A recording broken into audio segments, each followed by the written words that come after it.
Mesdames et messieurs, bonjour, bienvenue dans ce 13h. Voici le sommaire. Hier, 17 juin, on a célébré la 23e édition de la Journée mondiale de lutte contre la désertification. Au Bénin, c'est la localité de Lamassi, dans la commune de Zogodomène, qui a accueilli les manifestations officielles.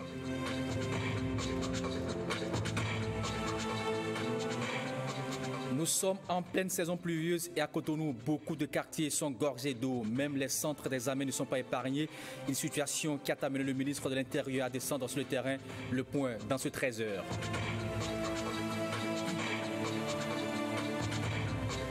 Le dernier virage du jeûne musulman est amorcé les 10 derniers jours au cours duquel le fidèle recherche la nuit de la destinée.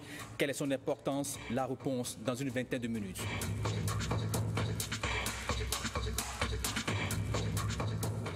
À nouveau, bonjour. Gouvernance, développement et corruption, voilà des mots qui ont plusieurs fois revenu au cours des communications et des débats ce vendredi pour le compte des journées nationales de la gouvernance qui se tiennent à Grand Popo.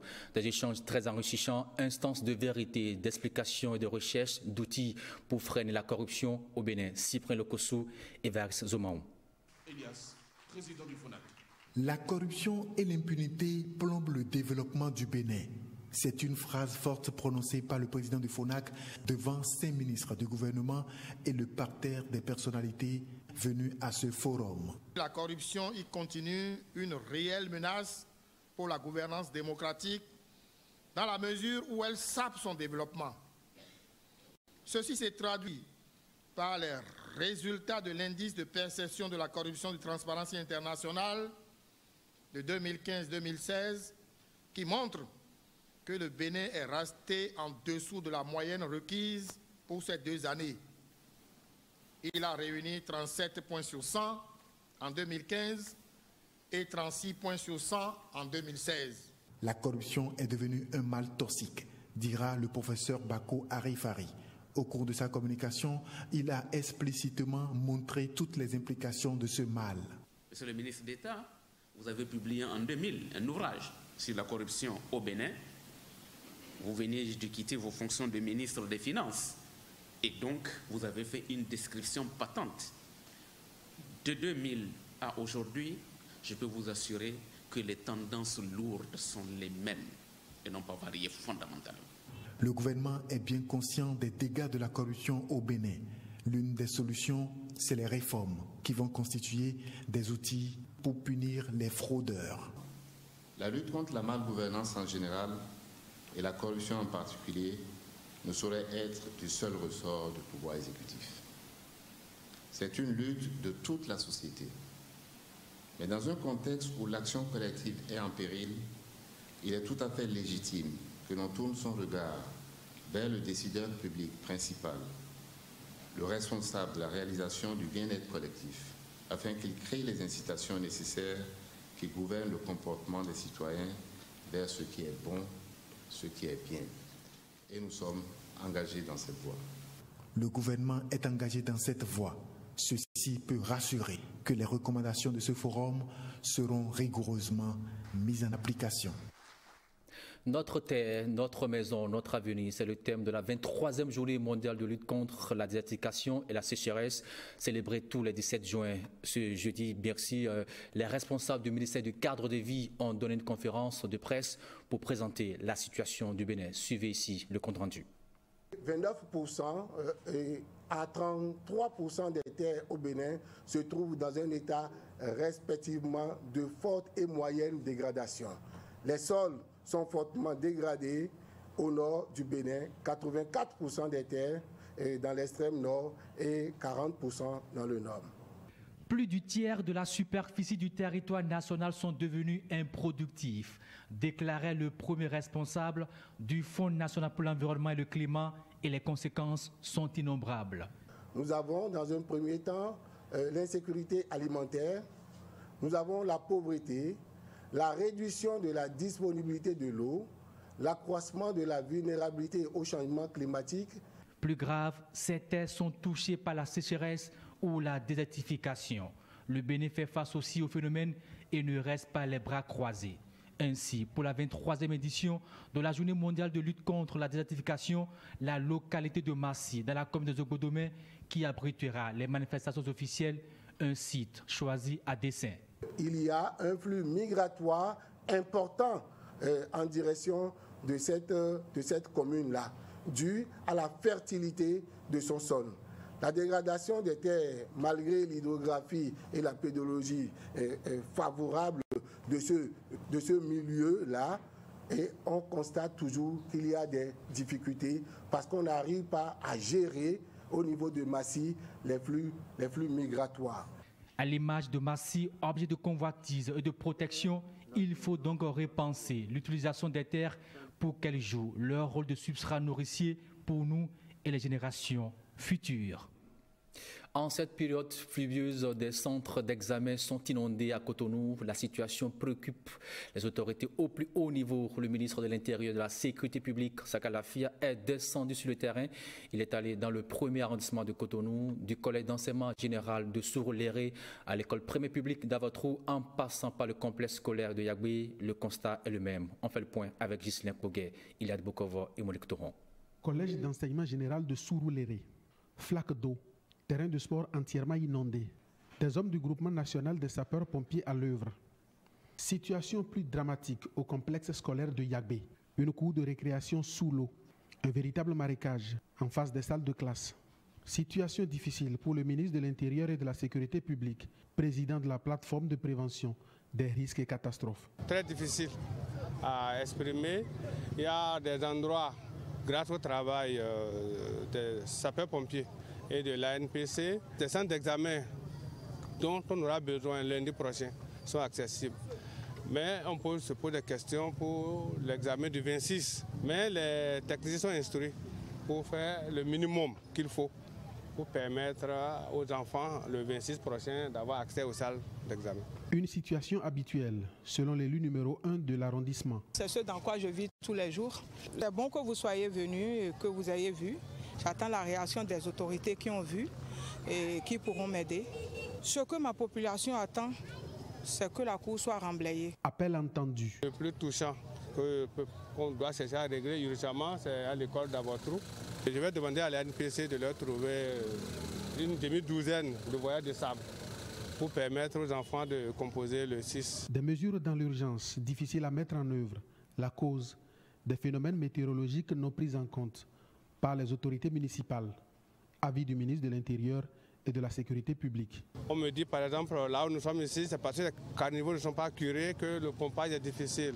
Ce serait été bien que les gens aient fait ce travail-là avant que les pluies s'installent, parce qu'on sait que c'est des phénomènes naturels, qu'à un moment donné de l'année, il pleut abondamment à Cotonou et les quartiers les plus bas seront inondés.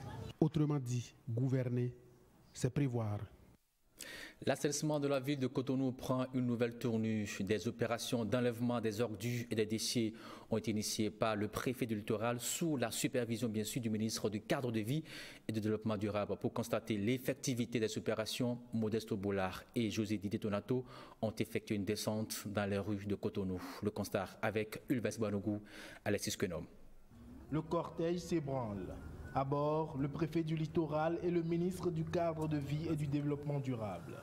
Ils sillonnent les artères de Cotonou pour constater l'effectivité ou non de l'enlèvement des déchets sur les axes routiers. Du marché Saint-Michel au parc triangulaire de Dantokpa en passant par le marché Bégamin, le constat est pareil presque partout. Les rues sont dégagées. Les instructions sont données de part et d'autre. Les citoyens qui résistent et qui occupent illégalement l'espace public sont rappelés à l'ordre par l'autorité préfectorale. Cette visite de terrain fait suite au constat déploré il y a quelques jours du mode opératoire de ramassage des ordures mis en œuvre par la mairie de Cotonou. Nous avons pris l'initiative de négocier avec un opérateur pour l'enlèvement au quotidien des déchets solides ménagers qui jonchaient toutes nos grandes artères. Donc on a mené une opération kamikaze. L'objectif de la descente, c'est d'amener l'autorité ministérielle à venir constater que ces instructions ont été bien exécutées et que nous sommes en attente d'autres instructions relatives quand même à l'assainissement de la ville de Cotonou. Le ministre, conscient de l'enjeu, n'entend pas laisser créer une bombe écologique dans la ville. Nous sommes en saison de pluie, toutes les voies ne sont pas revêtues. Laisser les déchets pourrir à l'air libre pendant 2 jours peut déclencher une épidémie.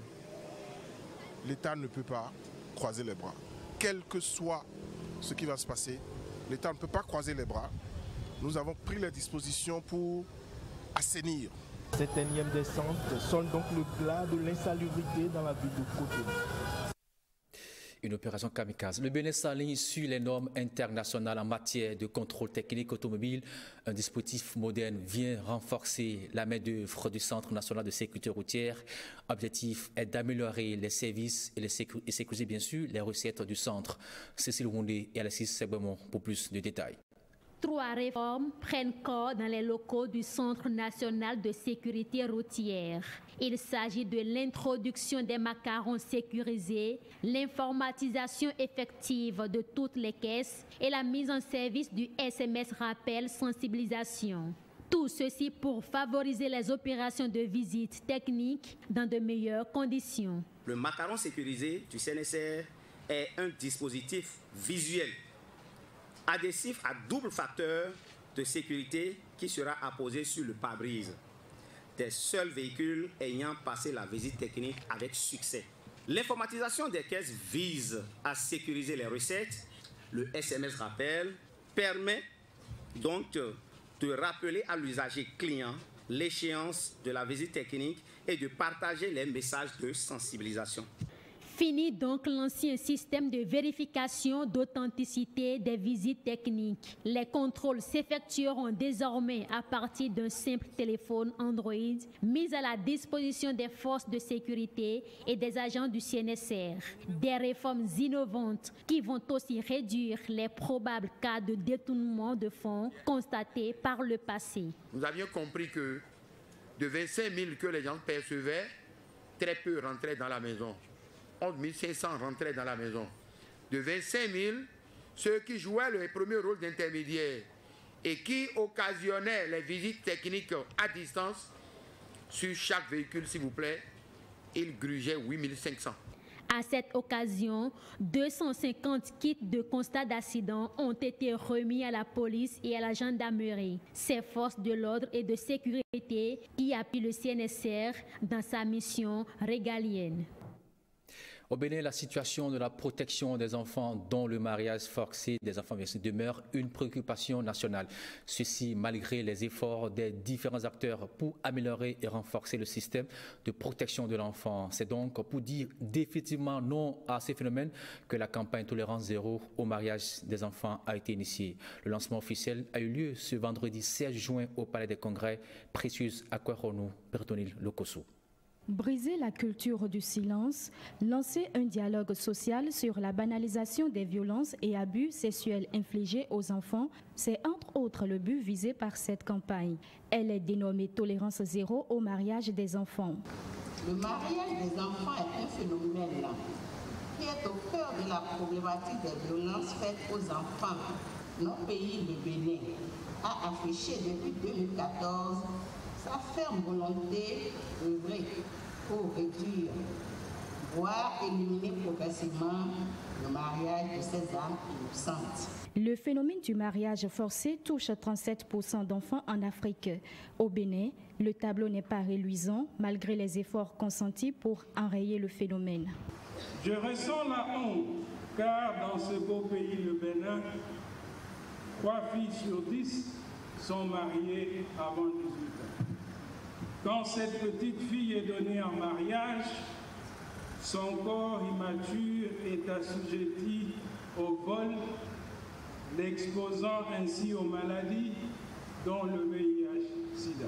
Le Bénin a renforcé son système de protection de l'enfant par la promulgation du Code de l'enfant. Mais la lutte contre le mariage des enfants demeure l'affaire de tous. Mettre fin au mariage des enfants est à notre portée. Et pour cela, chacun doit jouer sa partition. Mais l'effort collectif donne un meilleur résultat. Alors unissons-nous pour éradiquer ce phénomène, pour que l'Afrique soit une Afrique digne des enfants. Le mariage avant 18 ans est interdit au Bénin. Il est passible de 3 à 10 ans d'emprisonnement ferme avec une forte amende. Restons avec les enfants pour vous dire que le foyer Sonayon de citoyens de la rue a aussi célébré l'enfant béninois. Il a organisé ce vendredi 16 juin une commémoration au profit des enfants de la rue. À l'occasion, il a plaidé pour la lutte contre le mariage forcé et précoce des enfants. Mylène Fanou, Yves Agodokpessi nous amène à cette atmosphère conviviale. Écriture au mur, griffonnage et dessin.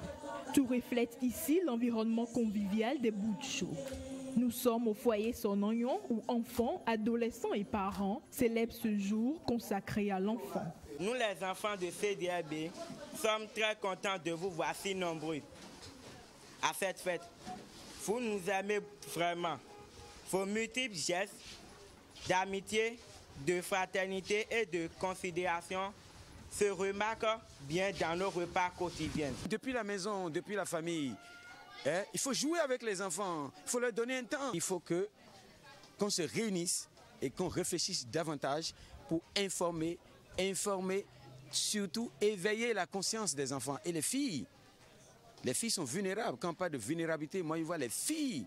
Placées sous le signe de l'autonomisation et l'égalité des chances des enfants en Afrique d'ici 2030, cette journée leur a également permis de faire le bilan des activités effectuées durant l'année écoulée. 25 à 30 jeunes et enfants de rue suivent des cours d'alphabétisation. 9 jeunes et enfants de rue sont suivis pour leur réintégration dans leur famille grâce à la médiation familiale depuis l'arrivée de la nouvelle équipe. Le foyer Sonayon de citoyens rue Bénin apporte une aide aux enfants de rue dans le respect de leur culture afin de les réinsérer dans la société. En marge de la commémoration en léger différé de la journée de l'enfant africain, l'organisation non gouvernementale OREDA était aux côtés ce vendredi des enfants en situation difficile de l'orphelinat Claudio Meñico d'Agasagodomé. C'est dans la commune d'Abomey-Calavi. Divers vivres sont remis pour soulager la peine des usagers de cet orphelinat créé en 2011 et qui compte à ce jour 198 enfants. Clotaire Wekou pour plus de précision. Un regard attendrissant assorti de bras chargés de vivres, c'est la bonne manière bien généreuse avec laquelle l'organisation gouvernementale OREDA entendait, Organisation pour la recherche, l'éducation et le développement en Afrique, commémore la journée de l'enfant africain. Au-delà des mots, des gestes de bienveillance auprès des enfants en situation difficile, privés de leur père et ou de leur mère, de l'orphelinat, le refuge, Claudia Meñico, d'Agasagodomé, dans la commune d'Abomey-Calavi. Notre cœur, notre instinct nous a amenés vers eux. Ce sont des enfants orphelins pour la plupart. C'est pourquoi nous avons décidé de leur apporter notre assistance. Nul n'a le droit d'être heureux tout seul, dit-on. Nous avons décidé juste de venir passer quelques petites minutes en compagnie de ces enfants, en compagnie de ces aides pour leur prouver un instant qu'ils ne sont pas seuls, à qui on doit de l'amour, qui ont besoin d'un grand amour pour évoluer. Malgré vos multiples occupations, vous avez tenu à nous donner la joie. Mais plus encore, vous êtes venus les bras chargés. Soyez élevés pour cet amour qui n'a pas de prix. Recevez par ma voix la profonde reconnaissance de tous mes frères et sœurs, celle de notre Père fondateur et de nos encadreurs pour ce que vous faites en ce jour. 188 enfants de 3 mois à 25 ans sont nourris, logés et scolarisés dans cet orphelinat créé en 2011 par le père Roger Medji. Orphelinat Le Refuge, Claudio Meñico, des prénoms et noms de l'enfant unique d'un couple italien prématurément disparu lors de la visite du fondateur de cet orphelinat au pays des papes. Célébration de la journée mondiale de l'enfant africain, l'ONG Rehoboth était aussi aux côtés des enfants de la commune de Ouidah, soutenue par l'association béninoise pour la promotion de la famille. Elle a organisé une marche pacifique autour du thème dialogue parents-enfants pour une sexualité. Plus de détails avec Cécile Roundé et Francis Faton. Ils viennent des collèges publics de la commune de Ouidah. Ces élèves dans cette ambiance commémorent la journée de l'enfant africain. Après avoir sillonné les rues de la ville, ils convergent vers la mairie. Papa, Maman, c'est votre fille qui vous parle. J'ai besoin de vos oreilles. J'ai besoin de votre cœur. Je veux passer plus de temps avec vous. Je veux faire confiance et je souhaite que vous ayez confiance en moi. Elle souhaite que le foyer soit un lieu de dialogue et de communication. Les enfants seraient mieux écoutés. Les grossesses non désirées ou précoces et autres problèmes liés à la sexualité pourraient être évités. C'est son plaidoyer. Nous voudrions solliciter de votre part, Monsieur le maire, que vous mettiez en place des mécanismes et moyens pertinents pour porter ce message à chaque parent de la ville de Ouidah, afin que nous préservions l'avenir de nos enfants et surtout celui de nos filles. Le représentant du maire a recueilli les doléances. Nous prenons donc au niveau de la mairie de Ouidah la mesure donc de la responsabilité pour dire que nous allons nous inscrire dans la dynamique qui est celle que nous a montré l'ONG Rehoboth, en faisant en sorte d'ouvrir le dialogue et d'aider les parents à ouvrir ce dialogue, à engager donc la discussion avec les enfants à la maison, avec les filles, pour les prévenir, les protéger contre les prédateurs. Les enfants retournent chez eux dans l'espoir de voir le message pris en compte dans les jours à venir. Les musulmans amorcent le dernier virage du jeûne musulman, 10 derniers jours au cours desquels le fidèle recherche la nuit de la destinée. Quelle est son importance pour le musulman? El Hadj Dorego Kaza, imam de la mosquée Omel, nous donne plus de précisions au micro de Koudoust Abdoulaye. C'est la décade déterminante du mois de Ramadan, en ce sens qu'elle est décisive. Et c'est au cours de cette décade que se trouve l'élément de très grande convoitise que constitue la nuit du destin, la nuit d'Al-Qadr, qui est meilleure que 1000 mois. Vous savez, dans son discours, le premier élément sur lequel le prophète Mohammed a mis l'accent pour annoncer, c'est la nuit d'Al-Qadr. Il dit, vous avez un mois d'une grande importance devant nous, et au cours de ce mois, il y a une nuit qu'on appelle la nuit d'Al-Qadr. Il n'a pas commencé par le jeûne. Or, la nuit d'Al-Qadr, qui est meilleure que le mois, il faut pouvoir la rencontrer. On lui a demandé où se situe. Il a dit dans la dernière décade. Mais c'est doit être dans les nuits impaires. Donc, le mieux, il vaut mieux passer les 10 dernières nuits en veillée, en adoration.